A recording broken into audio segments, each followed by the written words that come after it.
ದೊರಕಿದೆ ರುಚಿ ಸವಿಯಲು.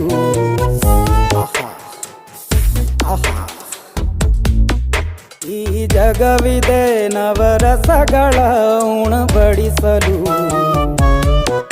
ಬಿಸಿ ಬಿಸಿ ಇದೆ, ಬಿಸಿ ಬಿಸಿ ಇದೆ ನಳಪಾಕ ದಿನ ದಿನ ನೂತನ. ಈ ಬಿಸಿಯುವಾರುವ ಮೊದಲೇ ಎಲ್ಲರ ಜೊತೆಯೇ ಮೆಲ್ಲುವ ಕಲೆಯ ಜೀವನ ಜನುಮವೇ. ಈ ಜನುಮವೇ ಆಹ ದೊರಕಿದೆ ರುಚಿ ಸವಿಯಲು. ಈ ಜನುಮವೇ ಆಹ ದೊರಕಿದೆ ರುಚಿ ಸವಿಯಲು. ಈ ಜಗವಿದೆ ನವರಸಗಳ